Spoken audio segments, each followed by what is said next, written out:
Total कितने word हो गए उसमें?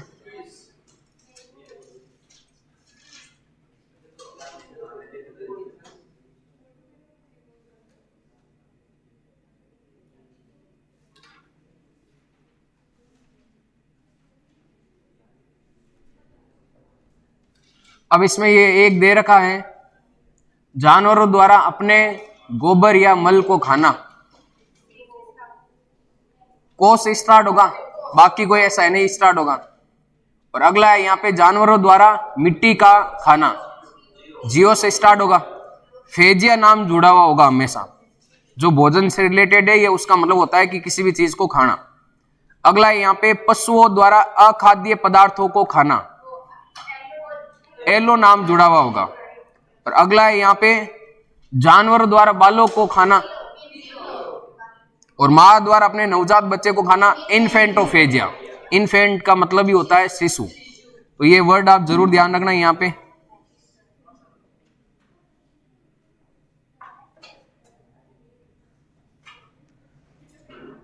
फिर ये पढ़ा था नेक्स्ट, एजिंग का मतलब, तो ये नाम से इसमें उम्र का निर्धारण या उम्र ज्ञात करना।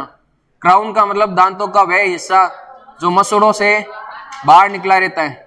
और लेबर पेन का मतलब प्रसव के समय जो गर्भाशय में संकुचन होगा, तो होने वाला गर्भाशय में उस समय जो दर्द होने वाला उसको हम क्या कहते हैं यहाँ पे, लेबर पेन।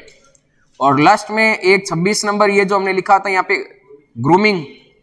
ग्रूमिंग का इसके अंदर पशुओं की त्वचा को ब्रश द्वारा साफ करना। ग्रूम का मतलब दूल्हे से, याद रख सकते हो, वो तैयार होता है। और क्लिपिंग, क्लिपिंग का मतलब बालों के अंदर क्लिप लगाते हैं, तो ज्यादा क्लिप लगाते हैं तो बालों को हटा दूं, तो बकरी के शरीर से बालों को हटाना। खरगोश से हम गेम खेलते हैं या खरगोश को खिलाते हैं, तो गेम से हो जाए खरगोश का मांस। फीमर और स्टेपिज ये लिखा था हमने यहाँ पे, पशु शरीर की सबसे लंबी हड्डी, और स्टेपिज का मतलब हो जाएगा पशु शरीर की सबसे छोटी हड्डी।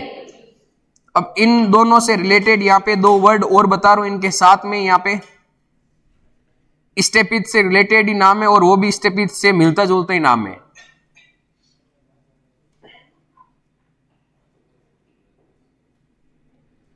Thirty 31 number. अब इसमें दो देखो, एक तो फीमर लिखा और एक कौन सा लिखा है यहाँ पे, स्टेपिज। स्टेपिज से जो मिलता जुलता नाम है वो है यहाँ पे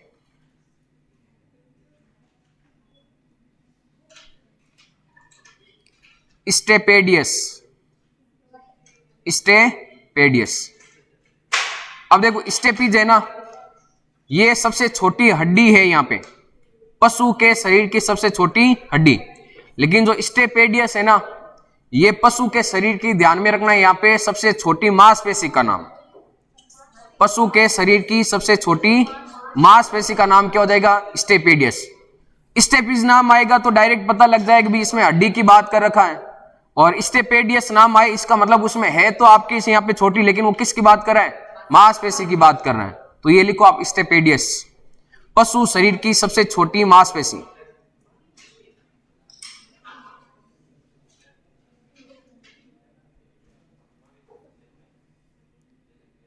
पशु शरीर की सबसे छोटी मांसपेशी।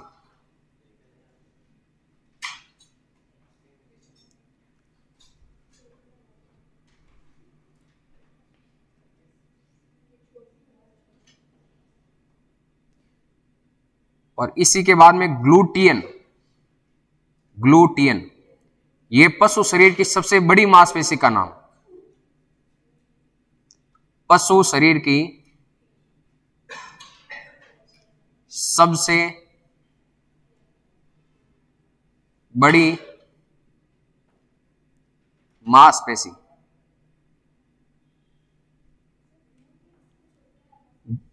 किससे, ग्लूटियस।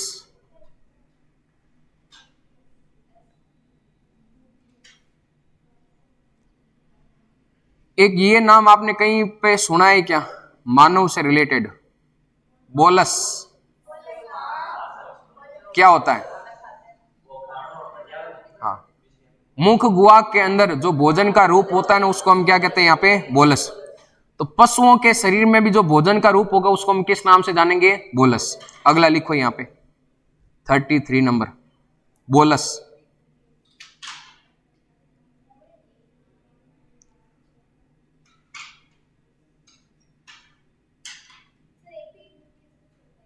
एपिग्लोटिस होता है वो, घांटी ढक्कन। पशु के मुख में भोजन का रूप, उसे हम कहेंगे यहां पे बोलस।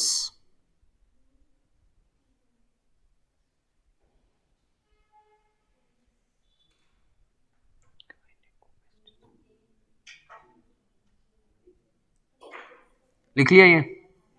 गायनेकोलॉजी का मतलब क्या होता है? स्त्री रोग विशेषज्ञ, उनको हम बोलते हैं यहाँ पे गायनेकोलॉजिस्ट कहा जाता है, ठीक है ना। और गायनेकोलॉजी का मतलब होगा मादा के शरीर के आंतरिक अंगों का अध्ययन करते हैं, तो उसको हम क्या कहते हैं? गायनेकोलॉजी। तो यहाँ पे पशुओं से रिलेटेड पूछा जा सकता है भाई गायनेकोलॉजी क्या होता है, तो गायनेकोलॉजी का मतलब हो जाएगा मादा के शरीर के आंतरिक अंगों का अध्ययन। ये लिख लिया यहां तक। 34 नंबर, गायनेकोलॉजी।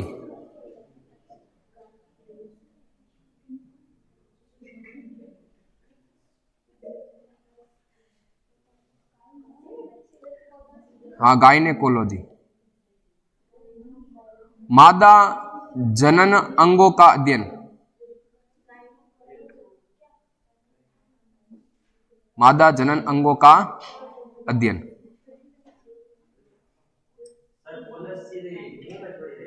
किसमें?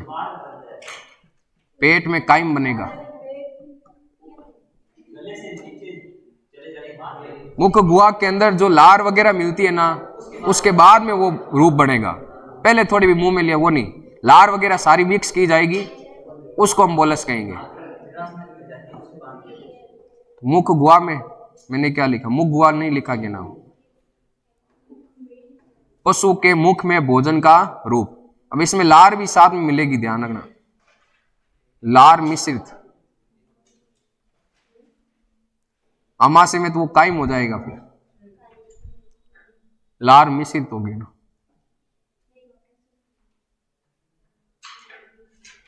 गायनेकोलॉजी का मतलब हो जाएगा मादा जनन अंगों का अध्ययन। और इसी से रिलेटेड आपको ध्यान में रखना है यहाँ पे एंड्रोलॉजी, एंड्रोलॉजी। और एंड्रोलॉजी का मतलब हो जाएगा नर जनन अंगों का अध्ययन, नर जनन अंगों का अध्ययन।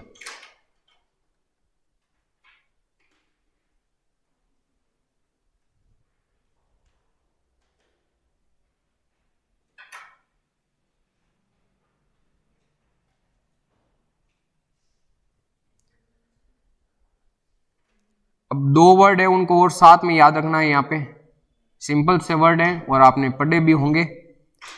एक तो है यहाँ पे अबॉर्शन, और एक होता है still birth, still birth. Abortion का मतलब क्या होता है बताओ?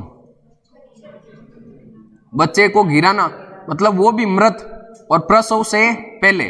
तो पशुओं के अंदर या फिर नॉर्मली मानव के अंदर भी ये वर्ड काम में लेते हैं, ध्यान रखना। तो प्रसव से पहले आपके मृत बच्चे का जन्म होना, जो गर्भ अवधि होती है उससे पहले मृत बच्चे का जन्म होना क्या कहलाता है? आपके अबॉर्शन। लिखो ये, गर्भकाल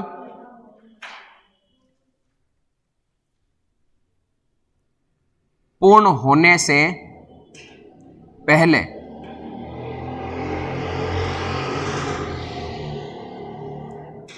मृत भ्रूण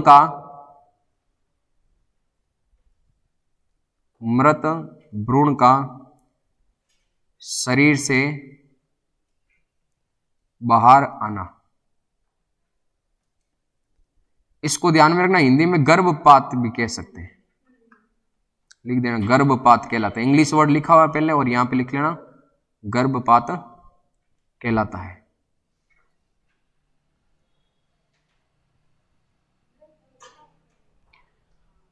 अब स्टिल बर्थ का मतलब क्या होगा? इसी का अपोजिट है सेम।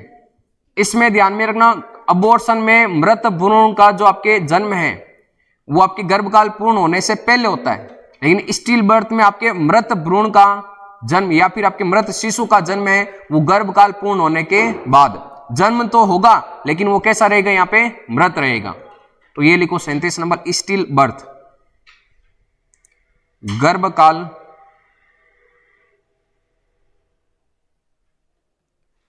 पूर्ण होने के पश्चात,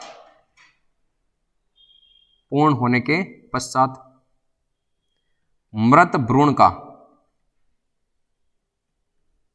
बाहर आना।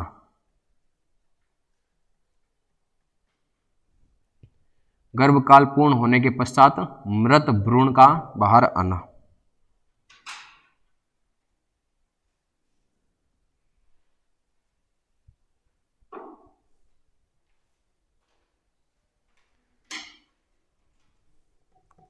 एक सकलिंग लिखवा दिया मैंने पहले, पास में ही रखना है ना बछड़े को। उस सकलिंग से एक वर्ड मिलकर बना है यहां पे सकिंग, सकिंग।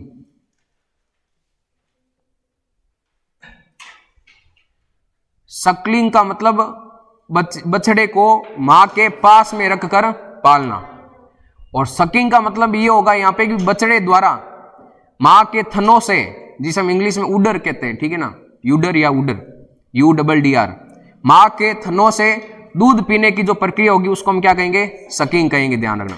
सकलिंग का मतलब पास में रखना, और सकिंग का मतलब बछड़े के द्वारा मां के थनों से दूध पीने की जो प्रक्रिया होती है उसे हम क्या कहते हैं, सकिंग। लिखो इसमें,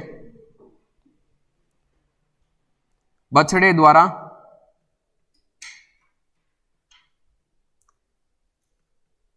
मां के थनों से दूध पीने की प्रक्रिया।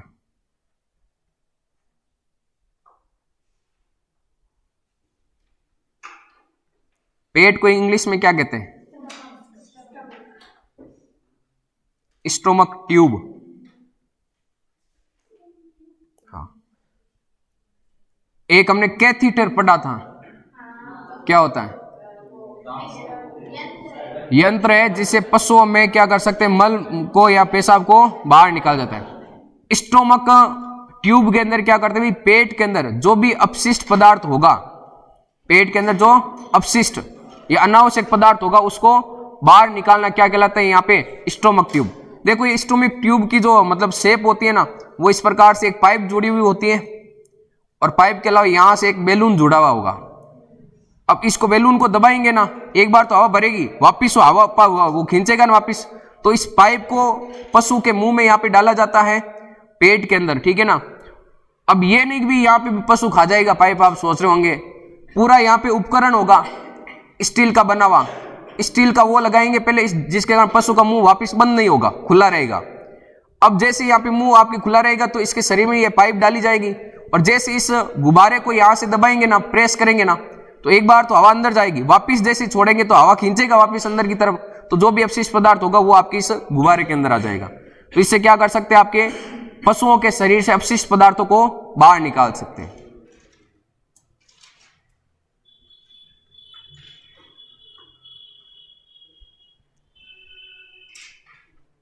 पशु के, अब पेट को उनके अंदर क्या कहते हैं, रुमेन कहा जाता है, ध्यान रखना। बस पेट होता है भाग, उसको हम रुमेन भाग कहते हैं, रुमेन भाग। आगे हम पेट के भाग पढ़ेंगे, उसमें अलग अलग 4 भाग होते हैं, तो उन्हीं के अंदर एक भाग होता है पशुओं के अंदर यहां पे रुमेन। पशुओं के रुमेन से द्रव या अपशिष्ट पदार्थों को बाहर निकालने के लिए,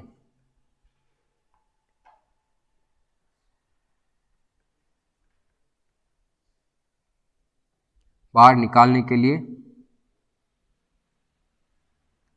काम आने वाला यंत्र।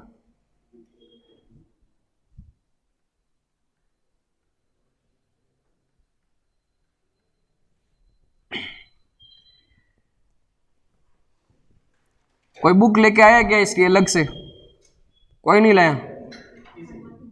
कोई भी बोल रहा हूँ, दक्ष की मत लाना है ना आप, क्योंकि उसमें आंकड़े है ना वो कुछ गलत दे रखे हैं। हाँ एग्रीकल्चर की बुक है 11th और 12th की, वो ले आना, वो सही है। दक्ष की आती है एक अलग से है ना, जिसमें पार्ट ए और बे दोनों होता है, वो मत लाना दक्ष की आप, उसमें आंकड़े हैं वो गलत दे रखे हैं। आज मैंने देखी थी, उसमें दे रखा था आपके ये मुर्गे का नाड़ी दर दे रखी थी उसके अंदर, वो 20 से 35 दे रखी थी, लेकिन होती है 200 से 350 या 300 के आसपास। तो वो आपके एनसीईआरटी के अकॉर्डिंग आंकड़े उसके अंदर नहीं है, ध्यान रखना। तो दक्ष वाली आप बुक मत लाना, लाओ तो एनसीईआरटी की लाना, 11th और 12th की एग्रीकल्चर की, उसके अंदर लास्ट के 4-5 लेसन है, उनको आप एक बार पढ़ना शुरू कर दो जैसे ही, फिर धीरे धीरे हम पढ़ेंगे तो साथ में चीजें समझते हुए चलेंगे वापिस। लिख लिया ये लास्ट? फिर नेक्स्ट 40 नंबर फ्लेइंग। फ्लेइंग देखो, फ्लेइंग को जो याद करना है ना, आप ऐसे याद करो फ्लेइंग को प्लेइंग। प्लेइंग का मतलब क्या होता है? खेलना। और खेल खेल में आप ऐसा समझो कि आपने पशुओं की खाल उतार दी। खेल खेल में क्या हुआ? पशुओं की खाल उतार दी। एक आप ये चित्रकला में उस्ता कला पढ़ते हो ना, क्या होता है उस्ता कला में? उनकी खाल के ऊपर कैसे करोगे? सोने की नक्काशी करना।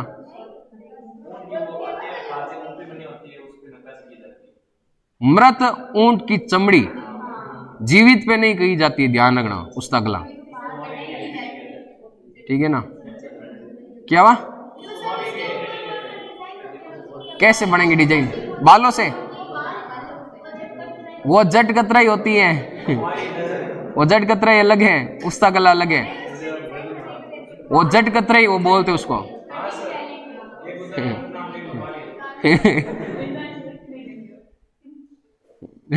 वो जट कतराई अलग है, ध्यान रखना। प्लेइंग है, प्लेइंग को याद रखना है यहाँ पे, प्लेइंग, और प्लेइंग का मतलब खेल खेल में आपने पशुओं की खाल उतार दी। तो ये लिखो, मृत पशुओं की खाल उतारना। मृत पशुओं की, मृत पशुओं की खाल उतारना।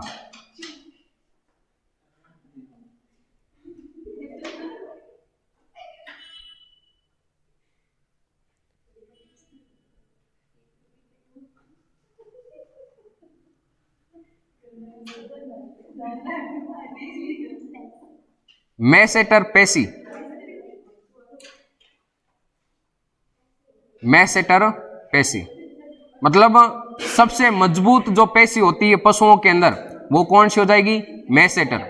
पहले लिखवाए तो सबसे छोटी और सबसे बड़ी, और सबसे मजबूत जो पेशी होगी उसका नाम क्या होगा? मैसेटर पेशी। लिखो ये, सबसे पशुओं में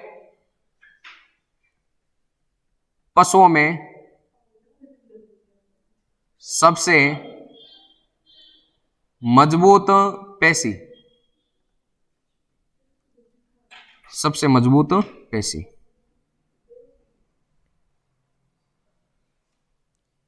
हुप ट्रिमिंग लिखा दिया क्या मैंने?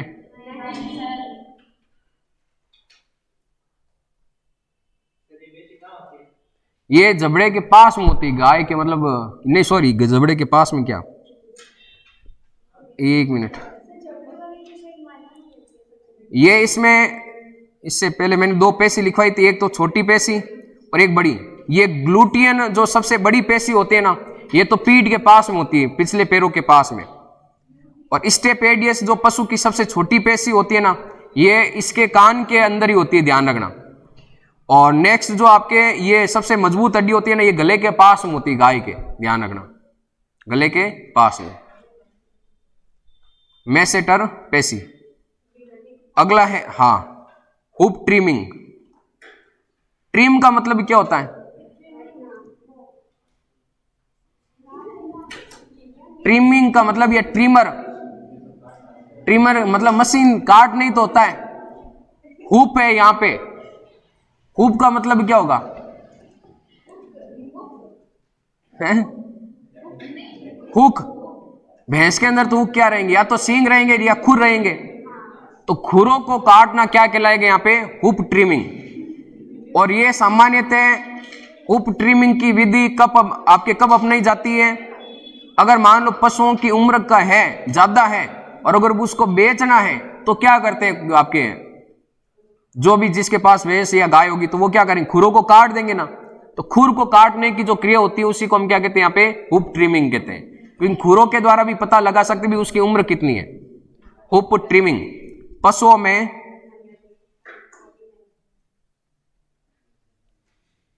खुरों को काटना, हुप है फल वाला, हुप ट्रिमिंग पशुओं में खुरों को काटना।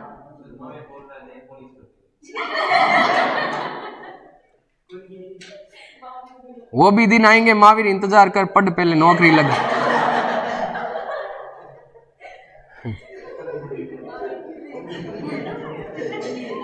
नहीं तो फिर सपनों में ही नेल पॉलिश लगाएगा या दूसरों की नेल पॉलिश देखेगा। देखिए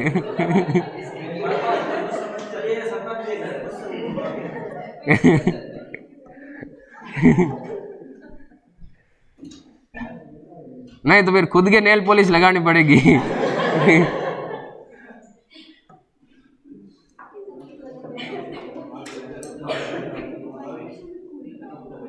ये दो वर्ड आपने पढ़े होंगे पहले, बॉयलर नहीं, ब्रोइलर और एक लेयर। ब्रोइलर और लेयर। देखो बॉईल करना, बॉईल किसको करते हैं हम यहाँ पे? अंडे को या मांस को? अंडे को बॉईल करते हैं ना। अब आपको इसमें उल्टा याद रखना है, यहाँ पे ये ध्यान में रखना, जिन मुर्गियों को हम अंडे उत्पादन के लिए पालते हैं एक तो नाम उनके लिए होगा, एक जिन मुर्गियों को हम मांस उत्पादन के लिए पालते हैं एक तो नाम उनके लिए होगा। तो अंडे उत्पादन के लिए पालते हैं इसमें अपोजिट है तो उनको लेयर कहते हैं, और जिनको मांस उत्पादन के लिए पालेंगे उनको हम क्या कहते हैं? ब्रोइलर कहते हैं। बॉयलर नहीं बोलना, ब्रोइलर नाम है। मांस उत्पादन के लिए पालेंगे उनको ब्रोइलर कहेंगे, और अंडे उत्पादन के लिए पालेंगे उनको क्या कहते हैं? लेयर। लिखो ये दोनों।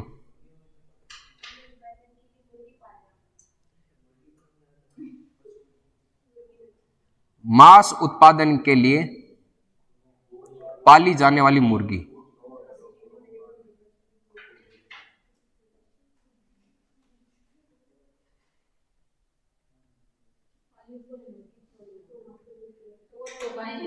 ये मुर्गियों के लिए यूज होगा, ये सिर्फ और सिर्फ मुर्गियों के लिए यूज होगा।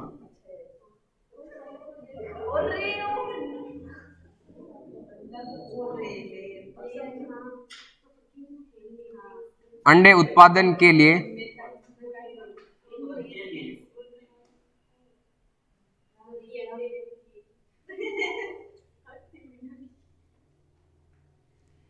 पाली जाने वाली मुर्गी।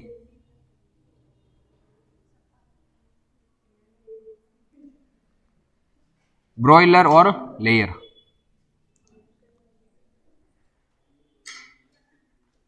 डी वर्मिंग लिखा दिया क्या? एक नहीं लिखा। डी वर्मिंग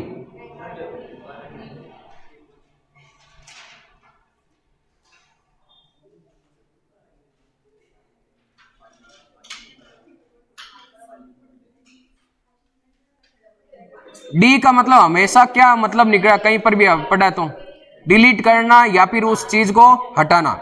तो ध्यान में रखना यहाँ पे डी वर्मिंग है ना, इसका मतलब होगा कि ये भी मुर्गियों से रिलेटेड है। पहली बात तो मुर्गियों से रिलेटेड, मुर्गियों के पेट से सूक्ष्म जीवों या जीवाणुओं को या कीटों को हटाने की प्रक्रिया को हम क्या कहेंगे? यहाँ पे डी वर्मिंग।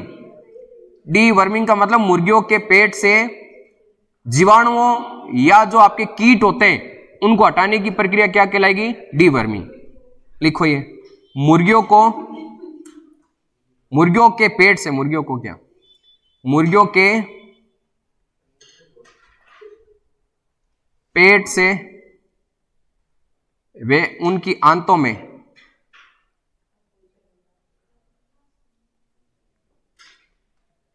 पाए जाने वाले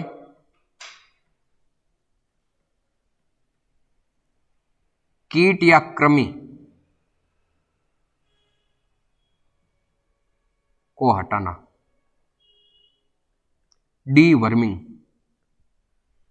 वर्मिंग को याद रख सकते हो आप जर्मिंग। जर्मिंग का मतलब जर्म, जर्म का मतलब क्या होता है? जीवाणु या कीटाणु, कीटाणु होते हैं।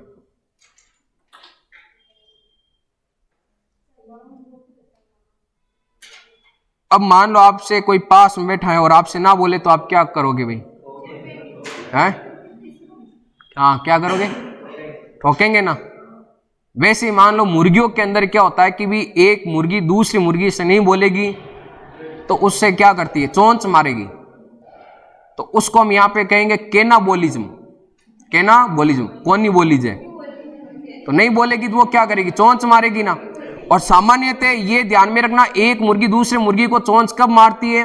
उसके अंदर NaCl की कमी होने के कारण।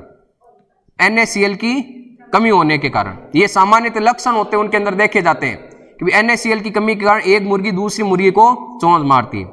केनाबोलिज्म लिखो अगला।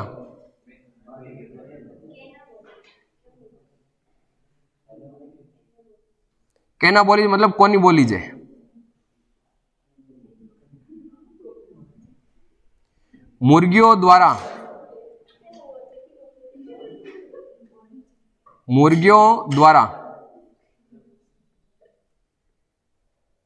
एक दूसरे को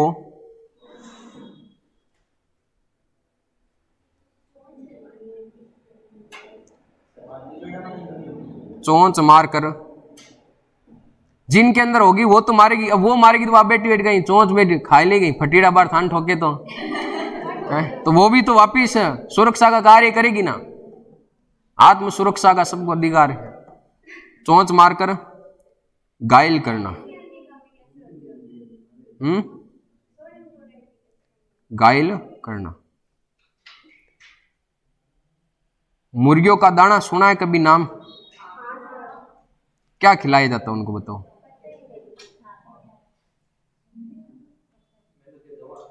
पत्थर होते हैं, छोटे छोटे पत्थर होते हैं। अब पत्थर के अंदर कैल्शियम और नॉर्मली कुछ अमाउंट के अंदर आपके बाकी तत्व भी तो होते हैं। एग्जाम्पल क्या इसमें? एग्जाम्पल लिखो, ऐसे लिख लेना आप, NaCl की कमी से। NaCl की कमी से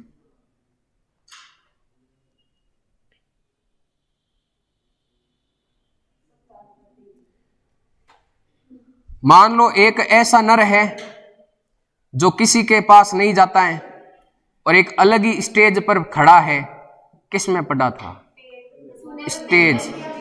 उस नर को हमने क्या कहा था? किसी के पास नहीं जाता है। तो उसी से मिलता जुलता एक वर्ड होता है भी, किसी के पास नहीं जाता वो नर। उस नर को हम क्या कहते हैं? यहाँ पे बंध्याकृत नर। तो मुर्गों के अंदर प्रजनन क्षमता को समाप्त करना, मुर्गों के अंदर प्रजनन क्षमता को समाप्त करना, उसको हम कहते हैं यहाँ पे केपोनाइजेशन। किसी के पास नहीं जाना चाहता है, केपोनाइजेशन। केपोनाइजेशन। और सामान्यतः अगर इसका हिंदी में देखें तो इसको मुर्गियों में बंध्याकरण बोलते हैं। बंध्याकरण।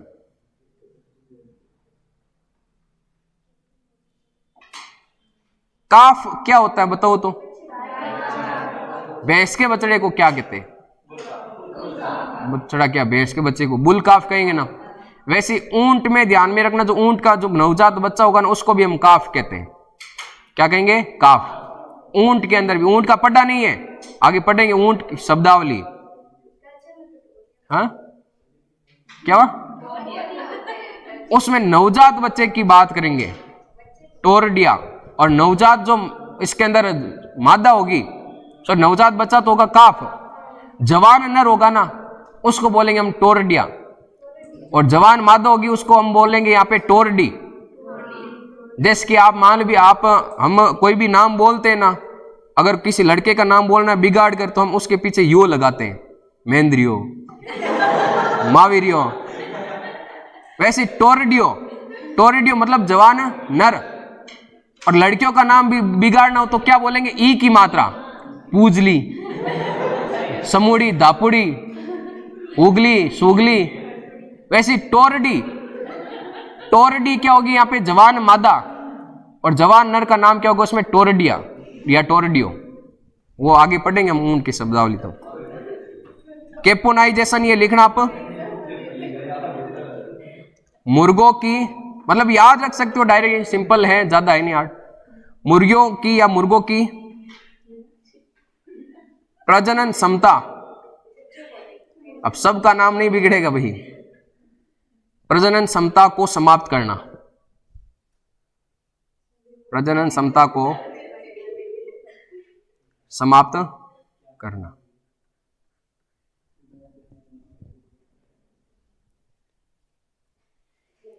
दूध के अंदर कौन सी शर्करा होती है अभी?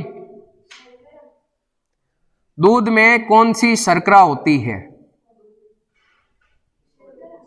शर्करा, शुगर कौन सी होती है?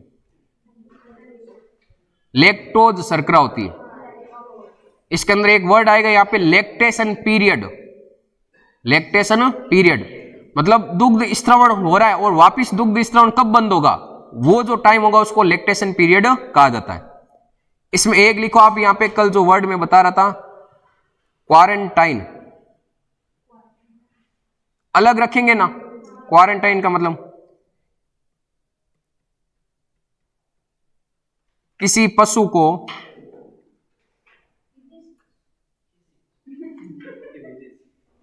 विदेश से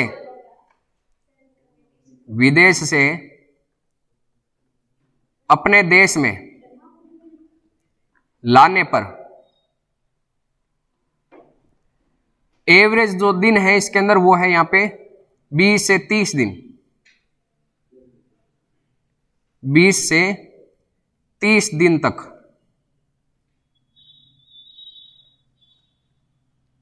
संक्रमित रोगों की जांच करने के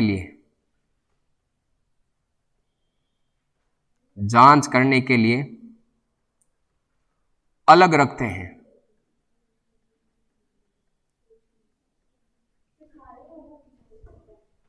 बिल्कुल चेक की जाएगी उसमें कौन से लक्षण दिखाई दे रहे हैं या नहीं दे रहे हैं।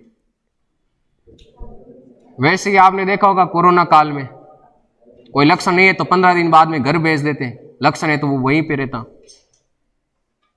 तो क्वारंटाइन का मतलब किसी पशु को विदेश से अपने देश में लाने पर 20 से 30 दिनों तक संक्रमित रोगों की जांच करने के लिए अलग रखना।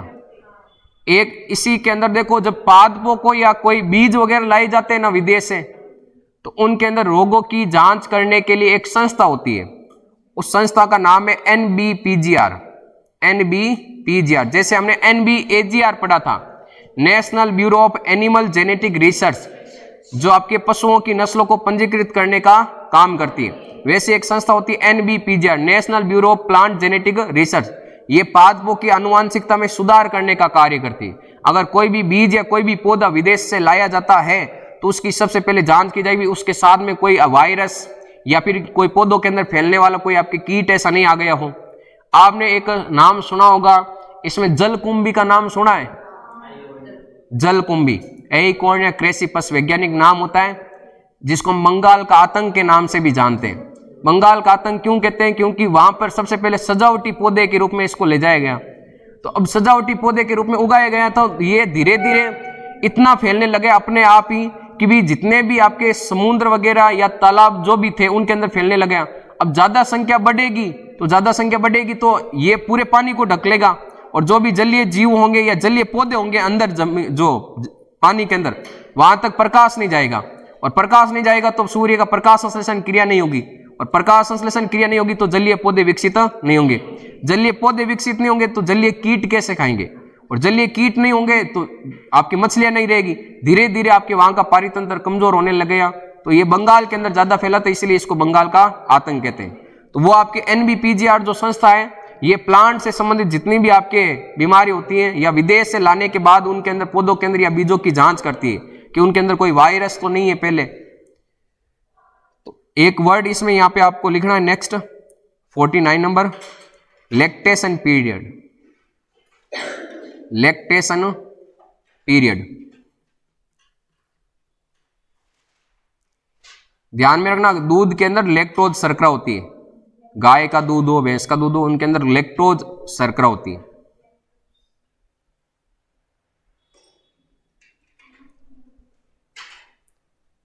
पशु के ब्याने से लेकर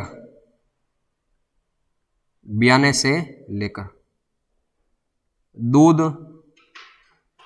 सोखने तक के समय। आप क्या ना भाई, महंगाई होगी या भैंस होगी पाची, मतलब वो दुआना बंद कर दिया, दूध देना उसने बंद कर दिया। पशु के ब्याने से लेकर दूध सोखने तक के समय को लैक्टेशन पीरियड कहते हैं।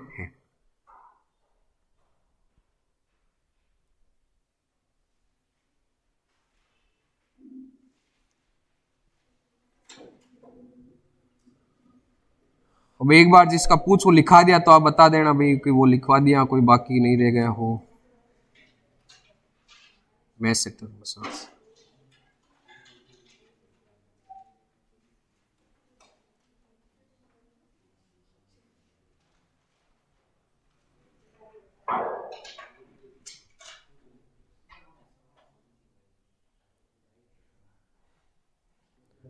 दो वर्ड और है इसमें, और गर्भाशय है ना, गर्भाशय के अंदर 3 स्तर होते हैं अलग अलग। नाम पता है क्या किसी को,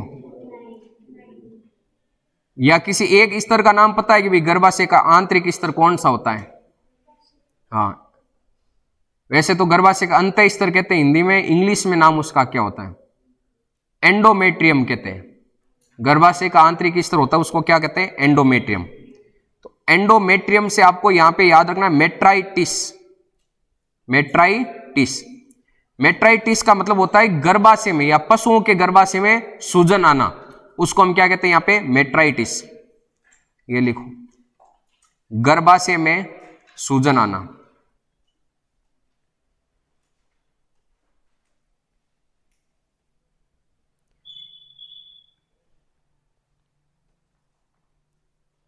एन स्ट्रस का मतलब मध्य चक्र होगा। एन का मतलब मध्य चक्र में नहीं आना, पशु का मध्य चक्र में नहीं आती है तो उसको हम एन स्ट्रस कहते हैं। पशु का मध्य चक्र में नहीं आना।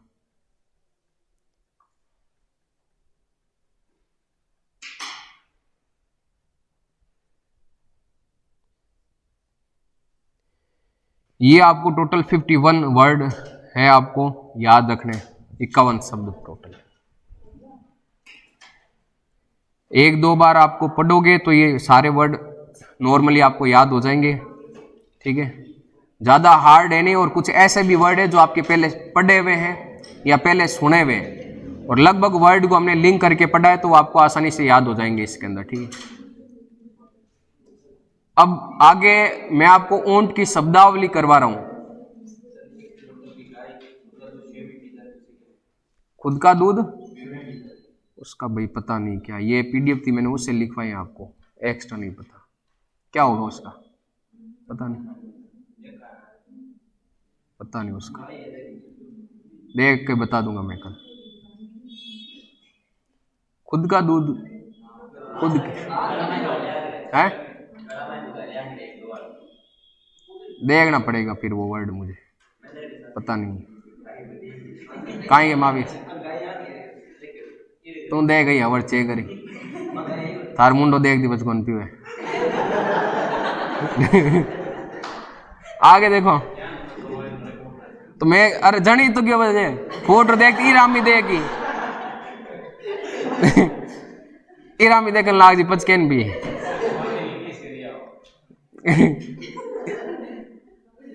ऊंट की शब्दावली,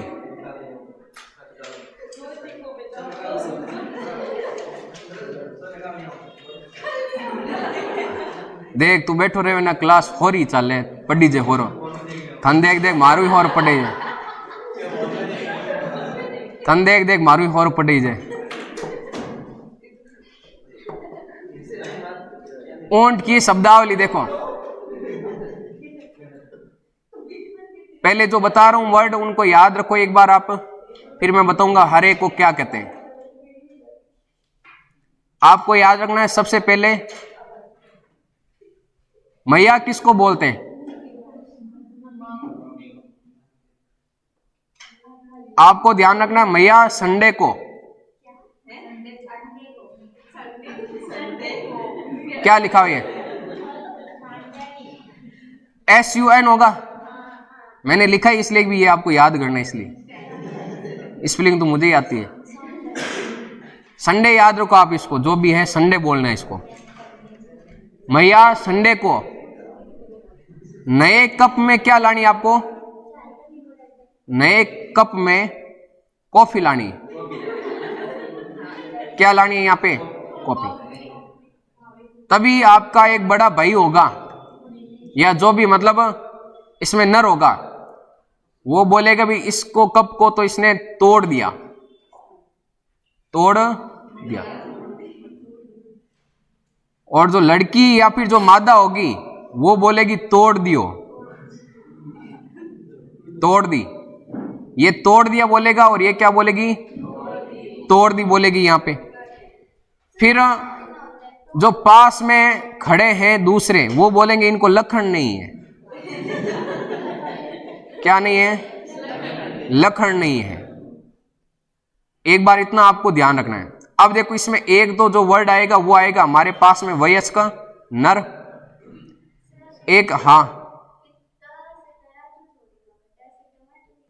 किसमें, और वो होगा मैंने तोड़ दिया। एक बार बता रहा हूं नाम, पूरे नाम तो अब लिखूंगा तब सही लिखूंगा ना। वयस्क मादा, वयस्क मादा के बाद में नवजात बच्चा, फिर इसके अंदर होगा यहां पे जवान नर और जवान मादा। इसके बाद में इसमें मैथुन की प्रक्रिया, और एक इसके अंदर हो जाएगा यहां पे मैथुन की प्रक्रिया के बाद में प्रसव, प्रसव के बाद में इसका हो जाएगा समूह। ये आपको चीजें ध्यान रखनी है। एक बार बंध्याकृत नर है ना, वो देखकर बताऊंगा भी इसमें क्या है, मिला नहीं वो बंध्याकृत नर का नाम। इसमें देखो यहां पे वयस्क नर, एक तो हमने बोला मैया क्या है? संडे। किसने बोला? मैया ने।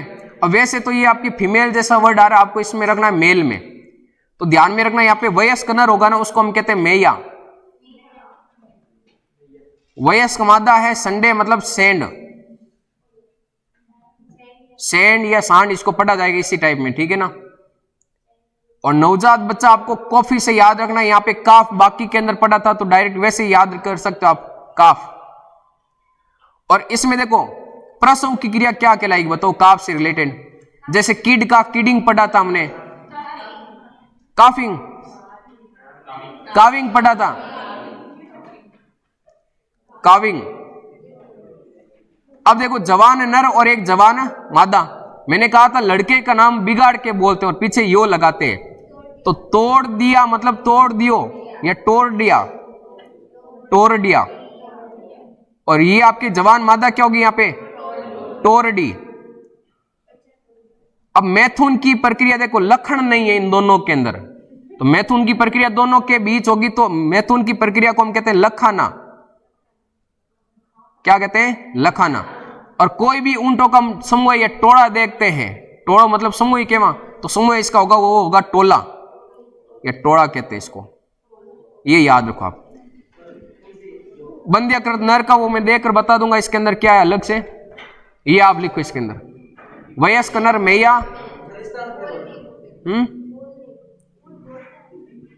बोलने को बोलिंग लिखा था ना उसके अंदर, भैंस के अंदर, गाय के अंदर, सेम इसी के अंदर होगा, या रमबाना कहते हैं हिंदी में होता है रमबाना। उनकी शब्दावली में वयस्क नर मैया, वयस्क मादा सैंड या सांड, नवजात बच्चा काफ, जवान नर होगा उसको टोरडिया कहेंगे, जवान मादा टोरडी, मैथुन की प्रक्रिया होगी उसको हम कहेंगे लखाना, और प्रसव की क्रिया काविंग, और समय होगा इसका टोला।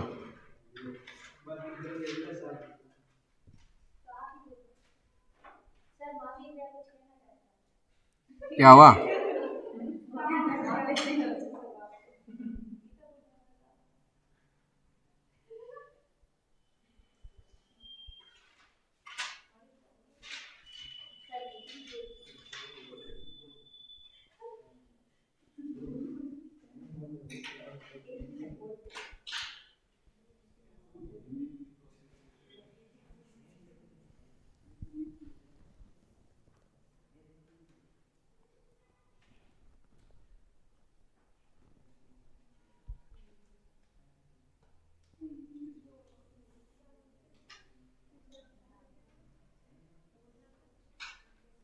ठीक है महावीर।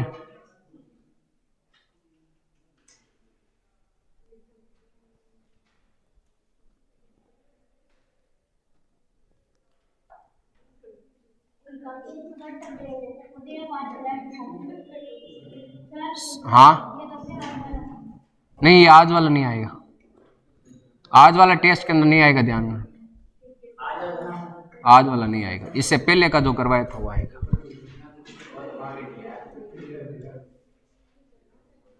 थोड़ा और होने दो सिलेबस, फिर पता चलेगा कितना याद रहता आपको। अभी तो वही क्या है, अभी शब्दावली में 2-3 दिनों से ये करवा रहा हूं, क्योंकि सारी साथ में पढ़ते कंफ्यूजन हो जाता, फिर अगर कंटिन्यू करते तो सारा कंफ्यूजन हो जाता। अब सबका अलग अलग याद है, आराम से बता सकते हैं ये इसका है, ये इसका है। लिख लिया ये?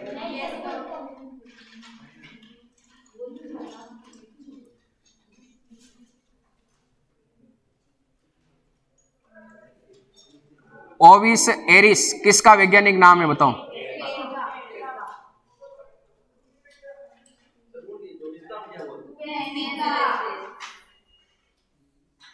स्थान और वो बंध्यकृत नर इसमें बताना, वो कल देख कर बताऊंगा उसमें। बुबेलस, बुबेलस किसका होगा?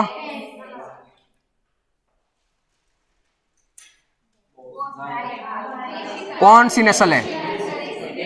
विदेशी नस्ल है ना, और देसी नस्ल होगी उसके नाम के पीछे इंडिकस आएगा। और NBAGR है, इसके द्वारा अभी टोटल कितनी पशुओं की नस्ल पंजीकृत है? टोटल कितनी? नई नस्लें कितनी जोड़ी गई है 2022 में? इसमें से आप बताओ भैंस की कितनी अभी जोड़ी, मतलब भैंस की टोटल कितनी हुई है? 53। तो गाय की 20, कितनी भैंस की? 20। और भेड़ की कितनी नस्ल ऐड की गई है? 44। भेड़ की टोटल 44 नस्ल ऐड कर रखी है इसके अंदर, ठीक है ना। और इसमें सुअर की कितनी नस्ल ऐड कर रखी है? टोटल 13। और नई नस्ल कितनी ऐड कर रखी है? 3। हंस और याक के अंदर और बत्तख के अंदर 2 है। और भेड़ और बकरी, सॉरी भेड़ का तो हो जाएगा 44, बकरी 37 नस्ल हो गई टोटल। पहले 3 ऐड कर रखी थी और इसमें 37 नस्ल हो गई, बाकी कल करेंगे ना। कौन सा? 7 और 4 याद रखोगे तो वो तो है उसमें आपके ऊंट के अंदर है, और घोड़े के अंदर 4-7 याद रखोगे तो वो श्वसंदर हो जाएगी। और घोड़े में अगर क्रोमोसोम गुणसूत्र याद रखने तो वो 64, हाँ गुणसूत्र 64।